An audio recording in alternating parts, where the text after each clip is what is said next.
it's all about the relationship. So making sure that you're involving them in the projects that they need to be involved in as early as possible. And that's going to help. I feel like every time I jump on a call, I don't jump straight into the work either. I do get to know them on a personal level.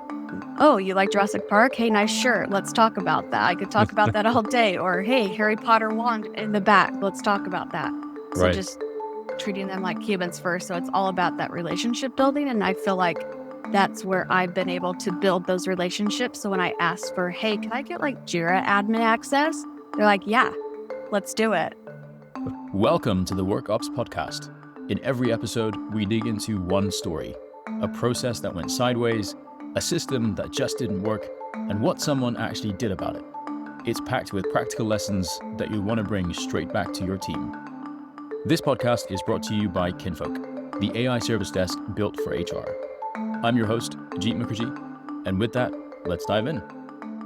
Hey everybody, today I'm joined by Kate Stewart, who I'm very excited to speak with, who's a staff people operations, AI and automations lead. Kate, thank you so much for joining us today.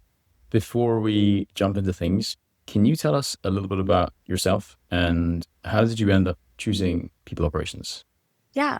First off, thanks for having me. Super excited to be here. It wasn't a straight line at all. I spent 12 years in clothing retail, starting on the floor, working my way up to store manager. It was a grind in the real sense. Every holiday, every weekend, late nights. I had just graduated with a degree in criminal justice. So my plan was actually to join the FBI's behavioral science unit, but pull-ups are hard. So is the physical test. So I had to pivot to what I was already doing, which was retail operations, loss prevention.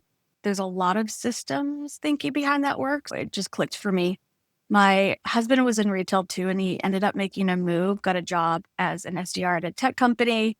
And watching that shift made me look at my own situation differently, the hours I was putting in, what I was actually building towards, and it started to feel like a bad trade, right? So what finally pushed me over the edge was a conversation with a new manager. She told me, hey, I need you 5 more years in the store before you can be considered at any corporate level. And I just sat there and thought of that. And I'm like, I've already spent 3 years. I don't want to do another 5 years just to feel like I can step up. So I was thinking to myself, okay, what am I actually doing? And the honest answer, I was making it a great place to work. I was handling employee HR stuff. I was running operations. And that's basically HR, right? I hadn't called it that, but that's what it was. I made the switch, started as a coordinator. I was actually under a business partner who wanted to just be a business partner. And it was a Utah-based company, which I feel like was 10 years behind SF. And so we weren't called people operations. I was an HR coordinator. I handled all the benefits, everything that kind of Total Rewards is now. I did compensation, all that stuff. And so throughout my career, I have been more towards the SF tech companies. And so being on the forefront of, hey, this is where things are changing and going. I have been in people operations because that is where my energy naturally goes towards. I feel like it comes naturally to me as well. And so I actually did before at Lattice. I took a little year and a half as a people business partner and realized that was not what I wanted to do.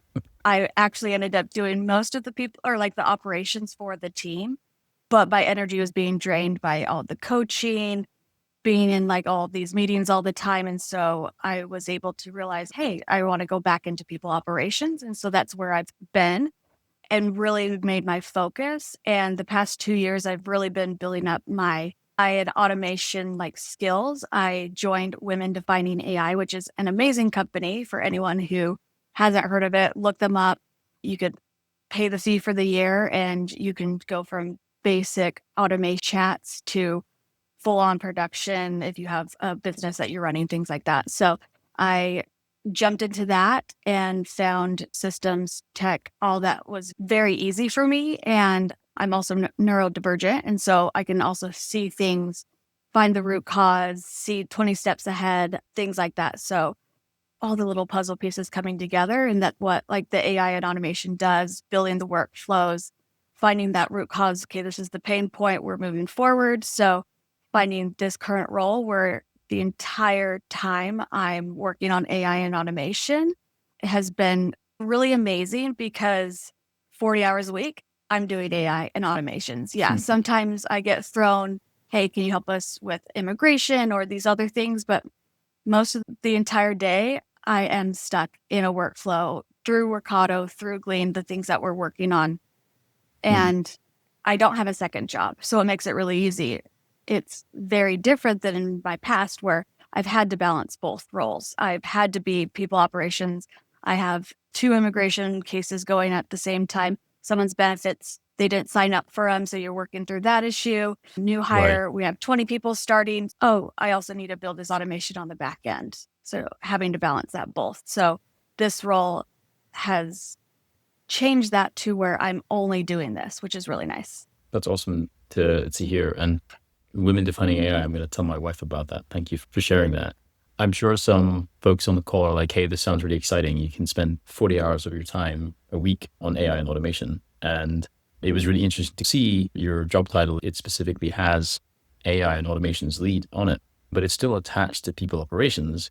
Any kind of advice for folks who are managing that kind of day job in people operations and they may want to start dipping their toe into the AI and automation world? Like, how might they balance some of those things?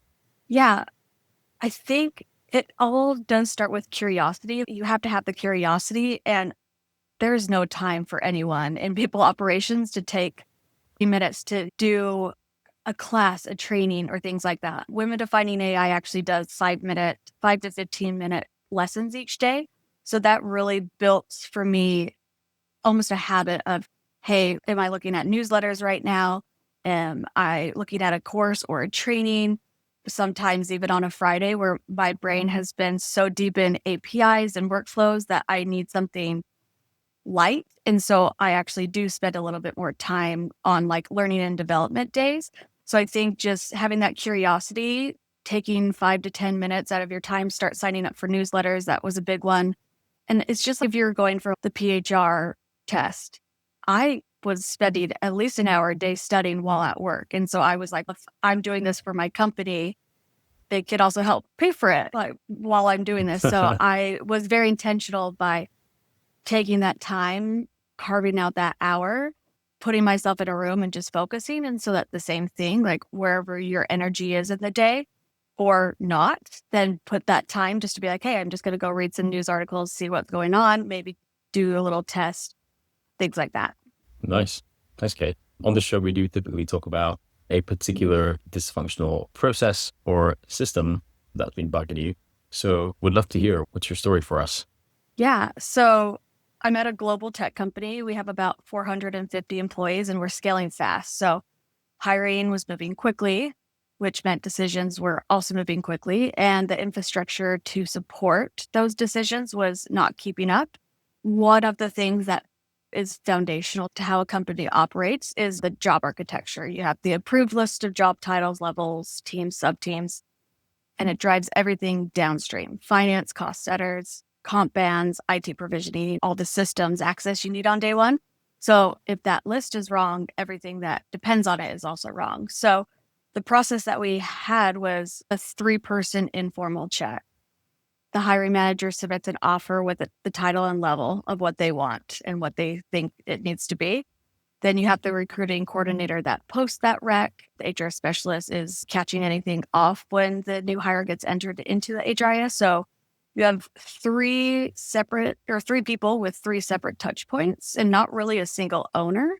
So it worked. It wasn't broken. Everyone was individually careful, but 2 things hit at the same time that changed what we needed. We needed more visibility into the comp bands, basically for every offer coming through before it moved forward. So we could see whether we were in range before making a commitment and not after. And then we also had just finished a big job architecture cleanup. So new approved titles, new levels, structure across the whole company. So the 3-person check couldn't really enforce any of that in real time. It couldn't pull up the comp data. It wasn't built for what the business needed it to do now. So, and like the stakes of getting it wrong were real. Job Right. architecture errors aren't a data hygiene problem. They're an IT provisioning problem. The wrong title in the HRIS means the wrong system access on day one. If you have a new engineer who shows up with a sales tool access and no dev environment, that's not just inconvenient, that's an actual problem. Yes. So, Well, okay. Yeah. what could I do about this? We have access to Glean, which I could build agents. I built an offer validator. It's a Glean agent that lived within Slack. So someone submits the offer details with the proposed comp, title, level, all of that. And then the agent goes in and checks it against the approved job architecture. It also pulls in the compensation band, and then posts it if it's right or it's failed in the thread before anyone moves forward. So here is what the comp band you're proposing. Is it within band? Is it above, below? All that. Hey, what about the job title? Is it matching? Do you have an extra comma, or did you write VP instead of vice president? And then you can get a little bit more crazy and build, hey, does it actually catch if we're registered in that state? That's a whole different set of problems, right?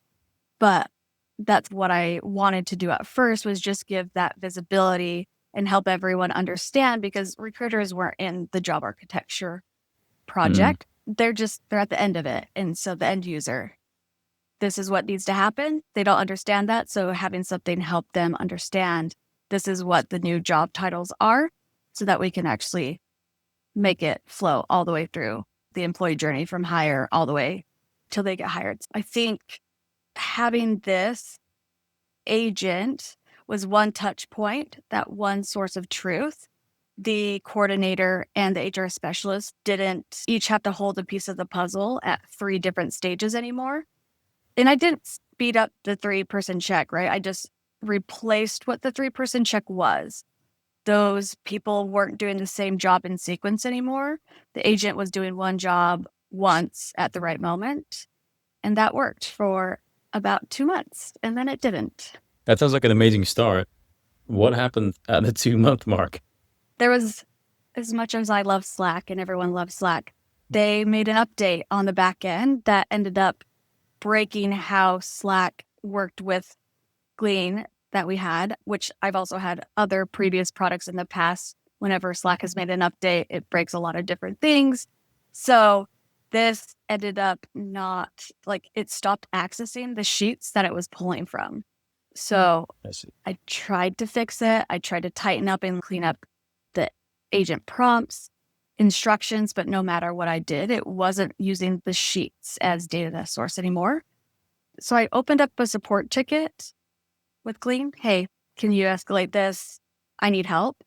It was beyond what I could do within the agent, but offers were still coming in, right? So for the first week, I didn't tell anyone. I just opened up Glean in the browser, typed in the same information, copy pasted the answers into Slack myself.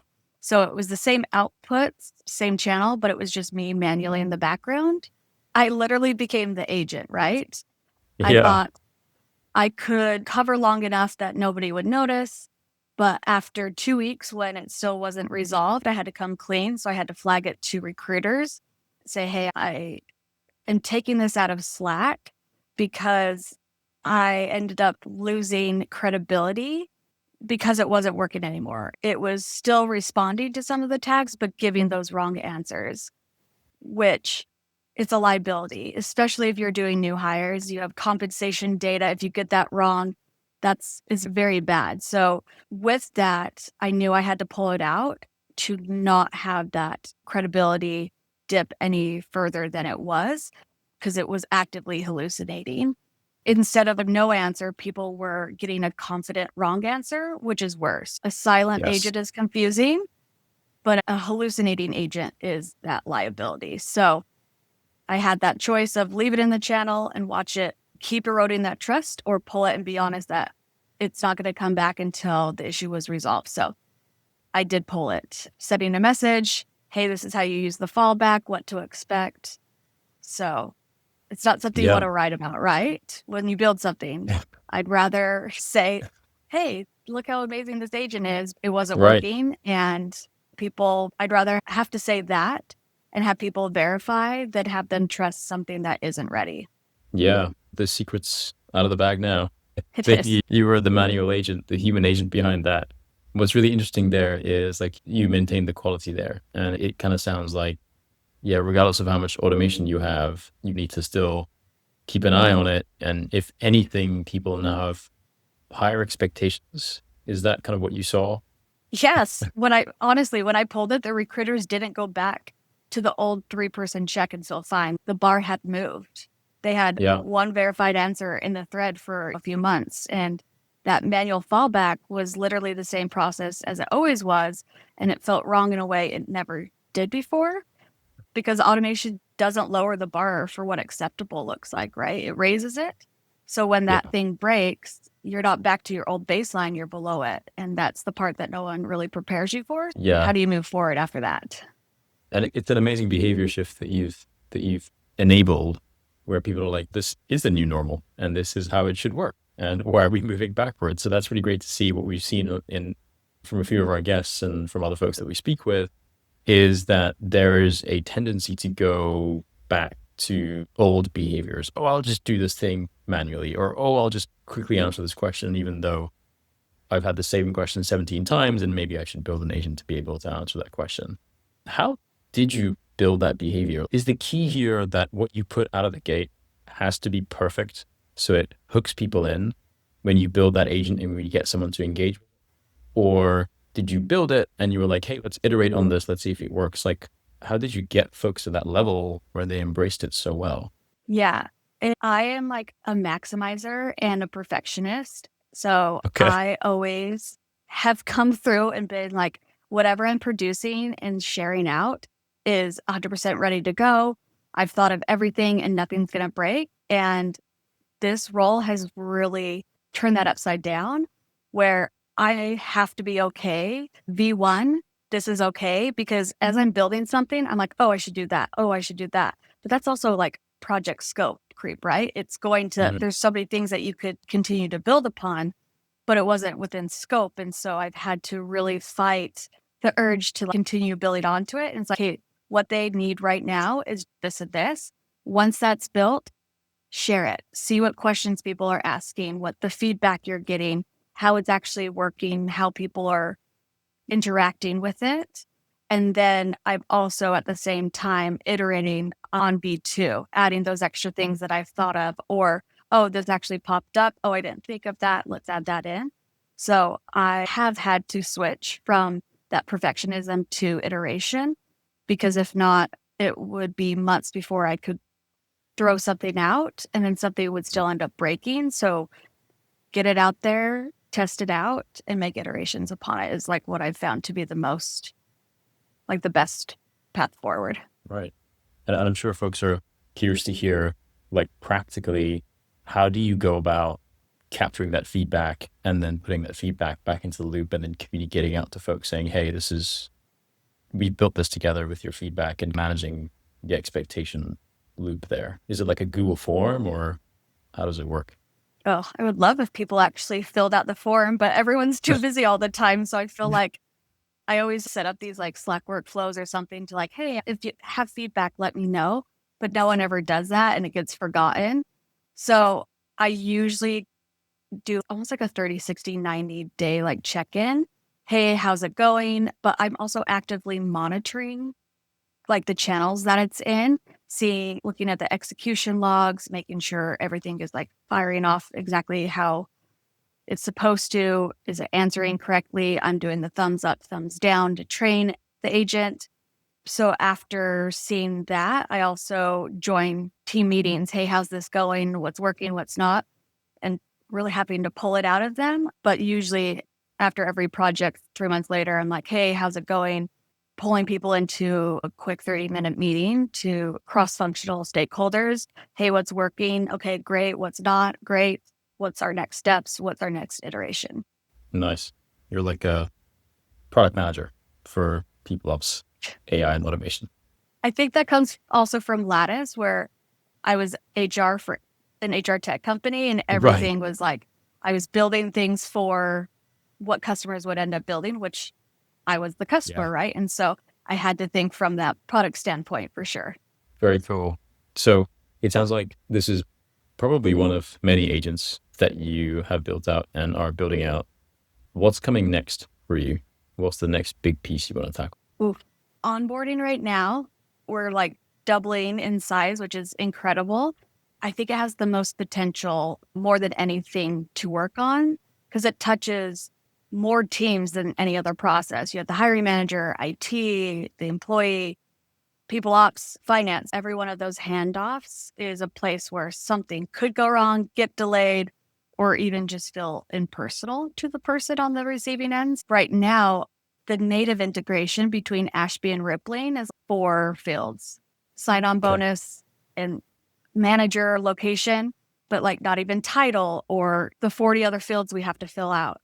So I've been mapping that out to pull from Ashby all the way over, but also that adds in a lot more. So this is like that scope creep I was talking about.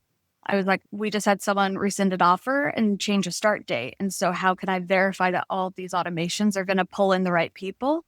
So I'm now building a work to help verify the upcoming new hire cohort. So it pulls in the data every Friday. It goes through the approval process. So I'm still making sure that there's a human in the loop. It either goes to draft or it goes for an approval before moving through to production.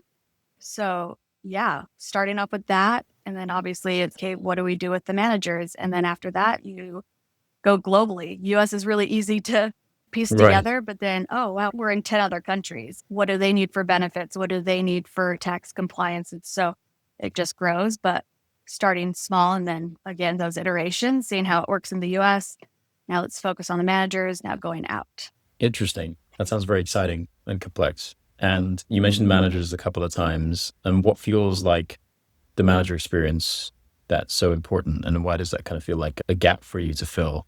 I think because it's like the hardest piece to systematize, because what a manager needs to know about a new hire does vary from role and teams in a way that is generally hard to encode.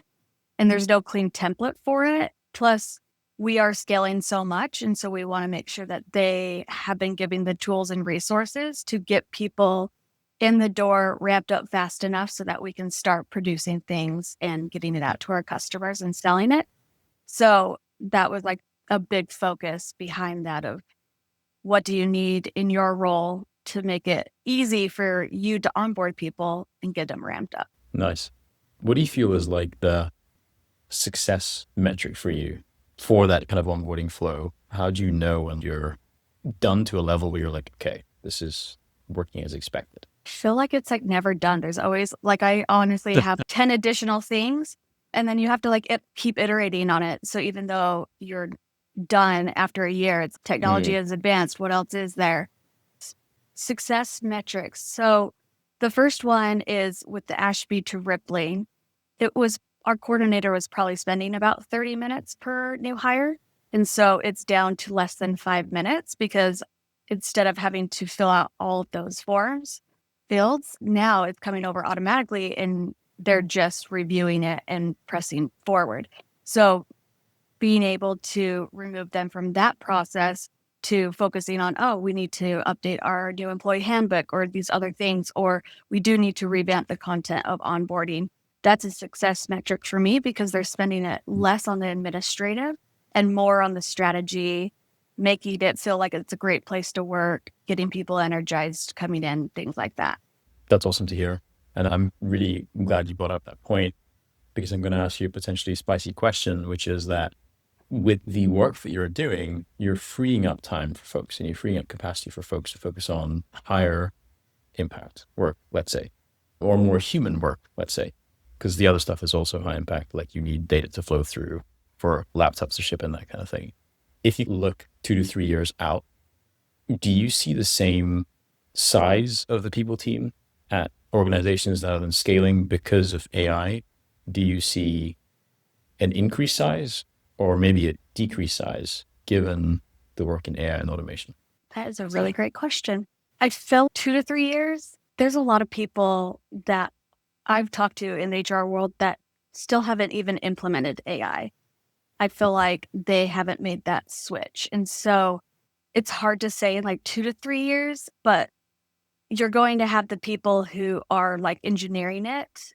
And what I'm doing, I had to build a dashboard yesterday of all the recipes that I have within Workato to make sure all the execution, all the jobs were working.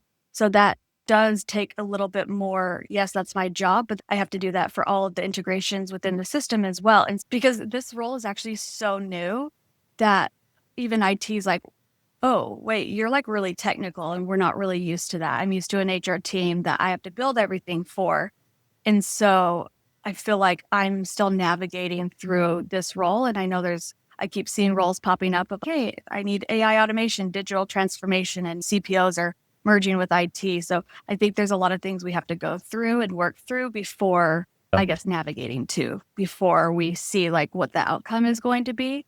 Because I could still see it being the same size because I'm also building things that I'm the only one who knows how to do it. And so if I'm gone and something breaks, I'm like, oh, do you just copy paste this script and throw it in Claude and see if it works? Or do you have to pivot over to IT and ask them? And so unless that continues to build, I don't think I'm taking enough away that requires more or less.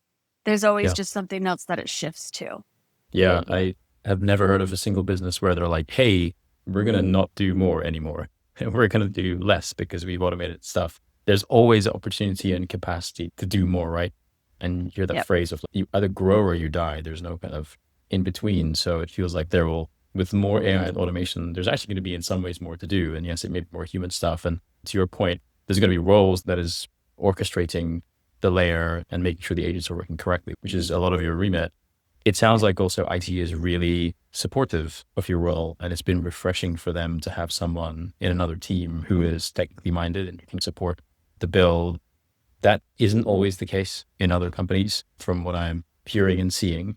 Any advice to folks around how to build that relationship with IT so they can get some more autonomy for themselves to run the automations or get more automations with a partnership from IT into their own departments? Yeah. I think it's all about relationship building, just starting off having biweekly, monthly syncs. Hey, what's going on? What are we working on? It is also someone who needs to know things way ahead, right? You're not the only customer that they're supporting. And so having to say, hey, I've heard this coming down the pipeline, wanted to get it in front of you. It might be something to come down and think of, hey, when can you add it into your sprints, right? Usually they're 2-week sprints, 4 to 6 weeks out. So giving them enough headway of, hey, this is what's coming down. This is what's going to happen. So that is something that I've learned that I've had to do. I would just say it's all about the relationship. So making sure that you're involving them in the projects that they need to be involved in as early as possible. And that's going to help. I feel like every time I jump on a call, I don't jump straight into the work either. I do get to know them on a personal level. Oh, you like Jurassic Park? Hey, nice shirt. Let's talk about that. I could talk about that all day. Or, hey, Harry Potter wand in the back. Let's talk about that. So just treating them like humans first. So it's all about that relationship building. And I feel like that's where I've been able to build those relationships. So when I ask for, hey, can I get Jira admin access? They're like, yeah, let's do it. Of course you can. But also, go ahead, just take it. But it's taken me that relationship building and also showing them I have credibility. You can depend on me. I'm building things. I know what I'm doing. I'm not going to break it or connect systems that shouldn't be connected. Yes. I'm also looking out for those things because that's usually their worry, right? They're throwing someone in and they don't understand the system. So being able to show them what you can do is also a big help. So start with Jurassic Park, then from there, build credibility and trust, then get full God mode access to Jira. That sounds like the three-step plan. Nice. 3-step plan. I like that. Kate, thank you so much. Before we wrap up, any final thoughts you want to leave someone with who's in the middle of kind of exploring process optimization or improvements within deep operations, given there's suddenly all these different AI tools for them to explore? Yeah. I think just build something. Don't wait for the perfect architecture or the full strategy. Pick one process that's annoying, build a small thing that makes it less annoying, and then ship it. Let it break. That build teaches you what the problem is, right? The break teaches you what you actually built. But here's the thing that I think no one really says out loud. Like, you have to actually carve out that time to do it. So most people don't have the capacity to build, like we talked about earlier, and continue iterating on top of their running day job. And so when something breaks, they decide they'd be better off doing it the old way. And I think that's the trap, whether it's an hour or week or a focused afternoon, like protect that time, force yourself, because the build only works if you have the space to maintain it. Nice. Protect that time, let it break, and keep going. Love that. Yes. Thank you, Kate, so much for joining us on the WorkOps podcast. And to everyone listening, we will catch you on the next one. Thanks, Jeet.